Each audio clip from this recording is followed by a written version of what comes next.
Hey guys, Luke Battles here, and welcome to Battle 5, a series where I break down my top 5 list on a particular topic, no matter what topic that comes to my mind. For this Battle 5 video, I am going to be breaking down my list for top 5 NFL teams after week 10.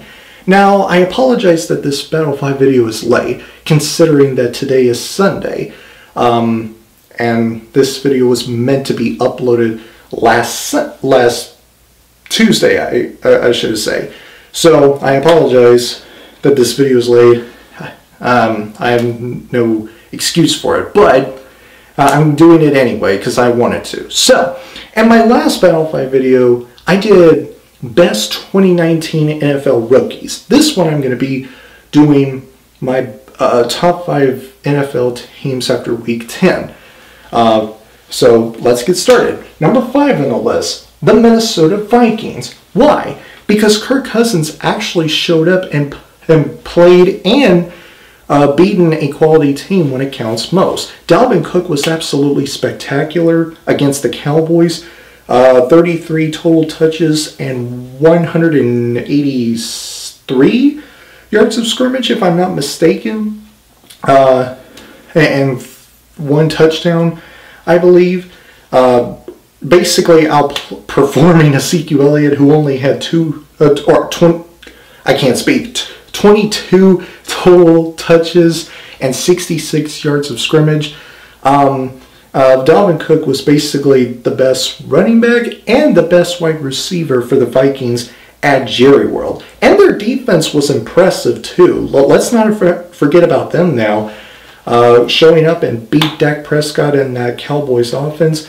I got to give the Vikings credit. Number 4 on the list, the Green Bay Packers. Now, that was an ugly win at home at Lambeau Field against the visiting Carolina Panthers. Aaron Rodgers didn't have his best game at Lambeau Field. In fact, going into that game, Aaron Rodgers passed for 393 yards combined over the last two games.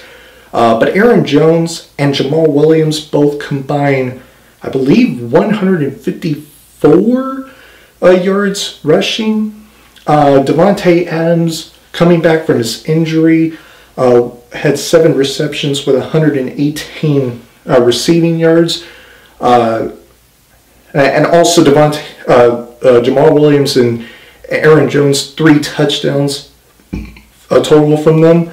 And that Packers defense stopping Christian McCaffrey on 4th down to win the game, or within 2 seconds left of the game, and just end the game with the win. It was an ugly win for the Packers, but I'll take an ugly win over, an ugly loss. I can tell you that much. Number 3 on the list, the 49ers. Now look, I get it. I get that they suffered from their first loss of the season. And despite their first loss of the season and losing 2 of their key players in George Kittle and Emmanuel Sanders, I apologize, they still found ways to win the game but couldn't pull off when it counted. Jimmy Garoppolo looked like a deer in headlights and looked to be like the only thing that's holding this team back. But they're still great. Right? They still have a stout defense. Number 2 in yards allowed. Number 1 against the pass, and number 2 in points allowed. Can they bounce back from their first loss of the season? Yes, I believe they can and will. It's just a matter of how they will bounce back and who they will go up against to bounce back from their first loss. So, number 2 on the list, the Baltimore Ravens. Why? Because Lamar Jackson is a flat-out stud. That's why. 223 yards passing, 60-something rushing yards, 2 touchdowns, I believe, 4 total touchdowns, I think, if I'm not mistaken. QBR of 99.8, and this was his 2nd game with a perfect passer rating this season. He was a flat-out baller, just a flat-out great player. Not just not just in rushing, but also in passing as well. The Ravens played great on both sides of the ball, but I have two reasons as to why they're number 2 on my list instead of number 1. Number 1, they went up against the winless Cincinnati Bengals. The Cincinnati Bengals are atrocious. They're one of the worst teams in the NFL, possibly replacing the Miami Dolphins as the worst team in the NFL right now. So, yeah, that's number 1. And number 2, this team at number 1, the Seattle Seahawks. Why? For various reasons.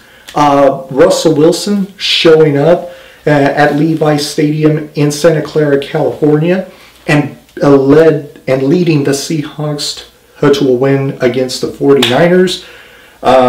He not necessarily one of his best games per se, especially when he gave up that late interception in the fourth quarter, but he didn't back down.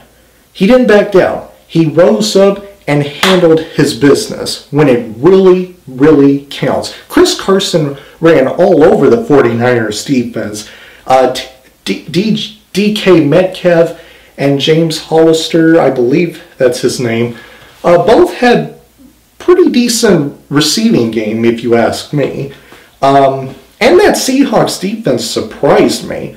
I didn't expect them to come after Jimmy G the way that they did, and they got after Jimmy Garoppolo. And I gotta give props where props is due. You deserve it, Seahawks defense. You showed up when I didn't think you would, but you did. So congrats to you. And those are my top 5 NFL teams after Week 10. Whew, it's been busy doing these Battle 5 videos, one after another, from doing one after another. It's just crazy. But anyway, at least I uploaded them in time. So, yeah, that's it, guys. Thanks for watching this video. If you enjoyed it, be sure to give it that like button to click, and if you'd like to see future videos from me, make sure to press up there to subscribe, and don't forget to turn on that bell icon so that you'll get notified about my latest videos. Have a great day, and as always, fight the good fight.